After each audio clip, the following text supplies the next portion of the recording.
నా అర్ధరాత్రి స్వతంత్రం నుండి ఇప్పుడు రైతున్న వరకు సిన్స్ 36 years ఎప్పుడు ఇలా వచ్చి నా సినిమా చూడండి అని ఎప్పుడు ఇలా తెలియలేదు sir. First time. Why? Because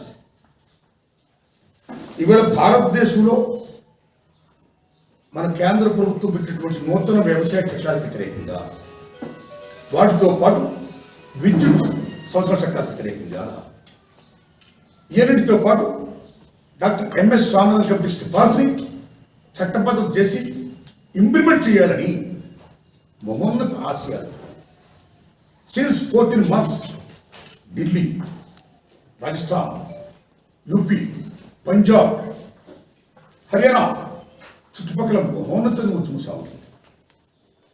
since 14 months 750 మంది పైగా రైతులు బలిదానాలు చేశారు. ప్రభుత్వానికి రైతులకి 11 సార్లు చర్చలు జరిగాయి. 11 సార్లు కూడా చర్చలు విఫలమయ్యాయి. ఎట్టి పరిస్థితుల్లో కూడా మేము చట్టాలని రద్దు చేసే ప్రసక్తి లేదు, అవసరమైతే మేము శ్రవణ చేస్తాం కానీ కేంద్ర ప్రభుత్వం కూర్చుంటే ఎట్టి పరిస్థితుల్లో మీరు చట్టాలు రద్దు చేయాల్సిందే, బిల్లు వాపసి, ఘర్ వాపసి అని రైతులు మౌనంగా ఫైట్ చేశారు. ఈవేళ విజయం సాధించారు. యాక్సెప్ట్ టు రైతాంగ మూవ్మెంట్.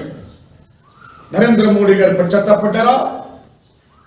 రైతులు చేస్తున్న ఉద్యమంలో సత్యం, ధర్మం, న్యాయం ఉందని నమ్మి ఓ మనిషిగా, ఓ ప్రైమ్ మినిస్టర్ ఆఫ్ ఇండియా తను 3 చట్టాలు రద్దు చేశారా? ఏం చేసినా సరే రైతులు చేస్తున్న ఉద్యమాన్ని గుర్తించి గౌరవించి 3 చట్టాలను రద్దు చేసినందుకు నరేంద్ర మోడీ గారికి నా ధన్యవాదాలు చెప్తున్నాను. అయితే సేమ్ టైం నరేంద్ర మోడీ గారు ఏం చెప్తున్నారండి?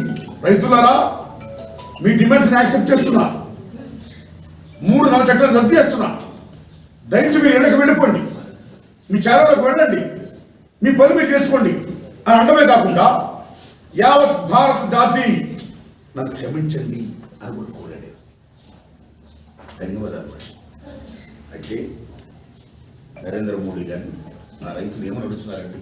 అయ్యా నరేంద్ర మోడీ గారు, మీరు 3 నల్ల చట్టాలను రద్దు చేశారు, బాగానే ఉంది, రిమైనింగ్ మా డిమాండ్స్ ఏమైతే ఉన్నాయో ఈ విద్యుత్ సంస్థ చట్టాలు కూడా మీరు రద్దు చేయాలి.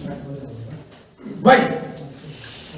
ఈ విద్యుత్ సంస్థల చట్టాలు కూడా రద్దు చేయకపోతే complete current in the hands of Reliance, Ambanis, Adanis మొత్తం ప్రైవేట్ అయిపోతుంది. ఓల్డెన్ డేస్ మళ్ళీ మీటర్లు పెట్టాల్సి వస్తుంది, మీటర్ డబ్బు కట్టకపోతే మనకు కట్ చేయాల్సి వస్తుంది. డాక్టర్ ఎంఎస్ స్వామినాథన్ కమిటీ సిఫార్సు మీరు ఇంప్లిమెంట్ చేయాలి. That is our major demand. What is MS Swaminathan committee సిఫార్సు?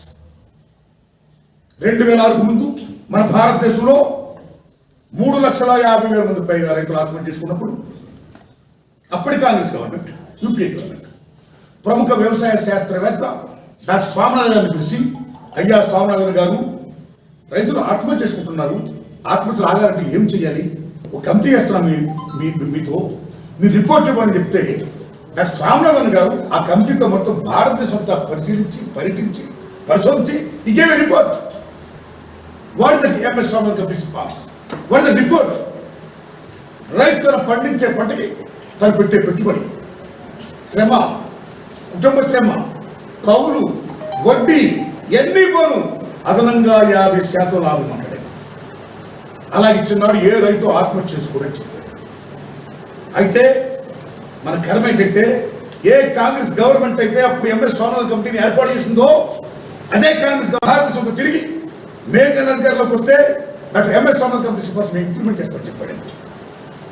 బ్రహ్మాండంగా 2/3 మెజార్టీ ప్రకటించారు పార్లమెంట్లో. రైతులు జగన్కే. కానీ ఏమైంది? 3 చట్టాలు పట్టుకొచ్చాడైనా ఈ ఎంఎస్ స్వామినాథన్ కమిటీ సిఫార్సు పక్కన పెట్టాడు. కాబట్టి ఇవాళ రైతులు ఏమంటున్నారండి? ఈ 3 చట్టాలు మీరు వచ్చేస్తే బాగానే ఉంది, మీరు ఇళ్ళకి వెళ్ళిపోమంటే ఇప్పుడు మేము కూడా సిద్ధంగా లేము, మేము వెళ్ళాలంటే డాక్టర్ ఎంఎస్ స్వామినాథన్ కమిటీ సిఫార్సుని చట్టబద్ధ చేసి ఇంప్లిమెంట్ చేయాల్సిందే. నెంబర్ 1. నెంబర్ 2, ఈ విద్యుత్ సంస్థల చట్టాలని మీరు రద్దు చేయాల్సిందే. నెంబర్ 3, 14 నెలలుగా మేము శాంతియుతంగా మహోన్నత పోవడం చేస్తున్నాం, శాంతియుతంగా, ప్రజాస్వామ్యబద్ధంగా. అలాంటి మా రైతాంగ మూమెంట్ మీద మీరు అక్రమ కేసులు బలాయించి టెర్రరిస్టులని, ఆయిస్టులని, ఈస్టుని ముద్ర వేసి అనేక కేసులు పెట్టారు. ఆ కేసులను మీరు బ్యాచ్లతో ఎత్తివేయాలి. ద సేమ్ టైం ఈ 14 నెలల్లో 750 మంది పైగా రైతులు బలిదానాలు చేస్తున్నారు. ఇవాళ ఈ 3 చట్టాలు మీరు రద్దు చేశారంటే అది మా రైతుల గొప్పటి విజయం.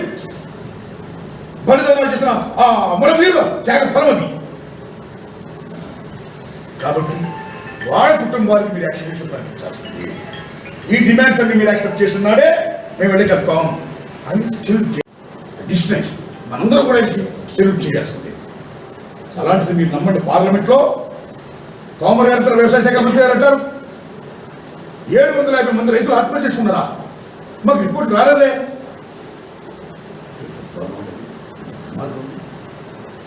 What is the government? ఎంతమంది చనిపోయారు కళ్ళ ముందు, మీడియా ముందు, పేపర్ల ముందు మనందరూ చూస్తూనే ఉన్నాం. అవి వాళ్ళ రిపోర్ట్ రాలేదంటే, మాకు ఇవ్వాల్సిన కమిటీలు, మాకు ఇవ్వాల్సిన సంస్థలు మాకు తెలియపెట్టలేదంటే అది గవర్నమెంట్ ఆఫ్ ఇండియా ఇది functioning good well or escape చేసుకోవడానికి వాళ్ళకి ఎక్స్ప్లెనేషన్ ప్రాక్టీస్ కూడా ఇవ్వడానికి చేసే కుట్రలో భాగమా? అందుకని నేను నరేంద్ర మోడీ గారిని ఇదే కాలపత్రులు ఏ రైతాంగ ఉద్యమానికి భారతదేశం మొత్తం యావత్ ప్రధానికం అండదండుకుంటున్నారో అలాంటి దశలో సిపిఐ, సిపిఎం, ఎంఎల్ పార్టీస్ అమోఘంగా వాటి best contribution they are doing around India. వాళ్ళ సమక్షంలో మీ మీడియా మిత్రుల సమక్షంలో నేను విజ్ఞప్తి చేస్తున్నాను. అయ్యా నరేంద్ర మోడీ గారు,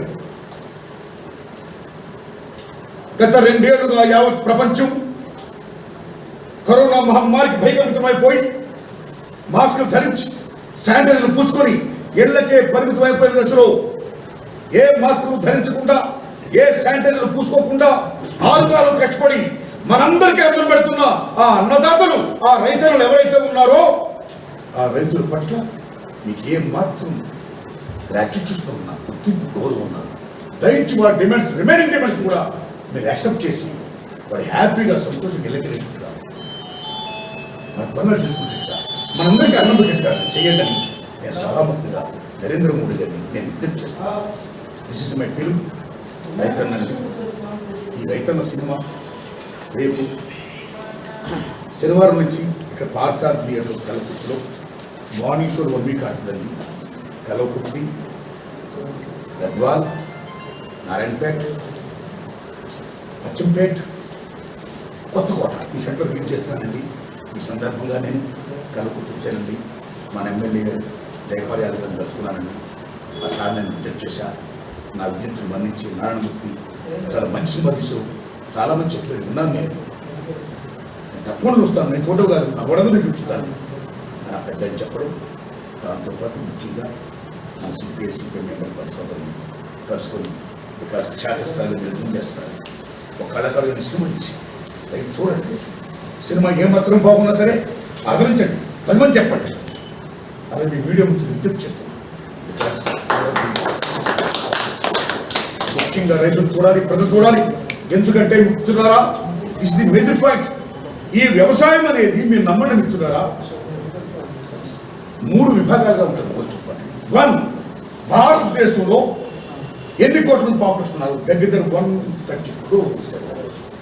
ఈ 130 కోట్ల మంది ప్రధానికానికి పంట పండించాలి. పంట పండించేటువంటి రైతు. కాబట్టి ఆహార భద్రతా చట్టాన్ని ఎన్ని దృష్టిలో పెట్టుకుని మన సెంట్రల్ గవర్నమెంట్ ఆఫ్ ఇండియా 1969లోనే దాన్ని ఏర్పాటు చేసింది. ఈ 3 చట్టాలను ఇంప్లిమెంట్ అయితే ఆహార భద్రతా చట్టం ఉండదు. కాబట్టి ఆహార భద్రత కావాలి, అందుకే చట్టాలను చూసే సంతోషం. జనం అందరూ తినాలి అంటే రైతు పండించాలి, రైతుల ముందు గౌరవించాలి. రెండోది, ఎన్ని ఫ్యాక్టరీస్ ఇవాళ కోళ్ళు, ఆవులు, గేదెలు, పాడే మొత్తం సమస్త జీవరాశి వ్యవసాయం ఆధారపడి ఉన్న తినాలి పెట్టే మొత్తం రైతు గడ్డి పెట్టాలి, దానా పెట్టాలి, రకరకాలు పెట్టాలి. దాని కూడా వ్యవసాయం మోస్ట్ ఇంపార్టెంట్. పాడి పరిశ్రమ ఇవాళ వెరీ బిగ్ పరిశ్రమ. పాడి పరిశ్రమ లక్షలాది మంది, కోట్లాది మంది ఆధారపడి ఉన్నారు పాడి పరిశ్రమ మీద. అది మోస్ట్ ఇంపార్టెంట్. సో 3వది, భారతదేశంలో ఉన్న సో మెనీ ఫ్యాక్టరీస్ రైతులను పండించే పంటల వల్లే, ఉత్పత్తుల వల్లే ఇక్కడ ఫ్యాక్టరీస్ పడుతున్నాయి. ఉదాహరణకి ఎఫ్సిఐ ద్వారా కొనుగోలు చేసే ధాన్యంతో మీరు ధాన్యం మిల్లు, తవుడు, అందులోంచి ఆయిల్, నూకలు, మళ్ళీ బియ్యం తయారు చేస్తారు. అట్లా ప్రపంచపరంగా ఇచ్చేస్తారు, పంపిస్తారు. అమోఘమైన ఫ్యాక్టరీస్ ధాన్యం వల్ల, ఇంకా సో మెనీ పంటల వల్ల. So CCI, cotton corporation of India, మనిషికి ముందు తినాలి, 2 సేవలు కప్పుకొని పంట కావాలి. కాటన్ కార్పొరేషన్ ఆఫ్ ఇండియా కూడా అనేక పరిశ్రమలు ఉన్నాయి. అవన్నీ కూడా రైతు పండిస్తేనే పత్తి మళ్ళీ అవి సక్సెస్ అవుతాయి. అలాగే ప్రత్యక్షంగా పరోక్షంగా శ్రమజీవులు, కూలిజీవులు, చెమట దాల్చే మహనీయులు, రైతులు, కూలి బిడ్డలు మొత్తం అందరూ కూడా చెమటకు దారిపోర్చి ప్రపంచాన్ని మనందరినీ కూడా బతికిస్తున్నారు. ఆ ప్రత్యక్షంగా పరోక్షంగా రైతు మీద ఇన్ని కోట్ల మంది ప్రధానికం జీవన సాధపడింది. అలాంటి రైతుని మీరు గుర్తించండి, గౌరవించండి అని చెప్పేదే నా రైతన్న సినిమా అండి. సో నా సినిమాని రైతు మిత్రులారా, మీడియా మిత్రులారా, ప్లీజ్ ప్రముఖమైన ప్రేక్షక దేవులారా చూడండి, ఏమాత్రం బాగున్నా ఆదరించండి. ఇదే నాకు వింతండి. షార్ట్ పీరియడ్లో మా పెద్దలు ఎంత షార్ట్ పీరియడ్ అధికారంలోకి వచ్చిన తర్వాత నూతన 3 వ్యవసాయ చట్టాలు ఒకవేళ అమలైతే ఏ విధంగా నష్టం జరుగుతున్నాయనే ఇప్పుడు కొత్త చట్టాలు తెచ్చినటువంటి మోడీ నిలవన రద్దు చేసుకున్నటువంటి పరిస్థితి, ప్రజా ఆగ్రహం, రైతుల ఆగ్రహం. ఢిల్లీలో నారాయణమూర్తి గారు రైతన్న సినిమా నేను తీసిండు. అసలు నూతన వ్యవసాయ చట్టాలు అమలైతే రైతులకు ఏ విధంగా నష్టం జరుగుతుంది అనే విషయాన్ని రైతన్న అనే సినిమా చూస్తే మనకు సిపిఐ ఇతర ప్రజా సంఘాల నాయకుల ఎమ్మెల్యేలకు కానీ ఎంపీలకు కానీ రైతన్న సినిమా చూస్తే దానికి మన సిపిఎం కార్యాలయానికి ఆర్ నారాయణమూర్తి గారు వచ్చి తెలియజేస్తా ఉన్నాం. కాదు ఇప్పటికే రైతన్న సినిమా అంతేనా రిలీజ్ అయ్యే ఆటల మన కల్వకుర్తి పట్టణంలో ఈ నెల పార్థసారథి థియేటర్లో ప్రారంభమవుతుంది. ఆట ఒకటే ఉదయం 11 గంటలకు నుంచి స్టార్ట్ అయితే ఖచ్చితంగా రైతన్న అనే సినిమాను చూసి మనం ఇప్పుడు పట్టణానికి రావడమే మన జన్మధన్యంగా మనం భావించాలి. కాబట్టి ఖచ్చితంగా మీరు కానీ మనం అందరం ప్రజా సంఘాల అన్ని పార్టీల నాయకులము ఈ రోజు అందరం కలిసి ఆ రోజు కార్మిక సంఘాలు కానీ, భవన నిర్మాణ కార్మికులు కానీ అందరూ కూడా, ఆర్టీసీ కార్మికులు వీళ్ళందరూ కూడా వస్తే ఆ సినిమా గురించి అర్థం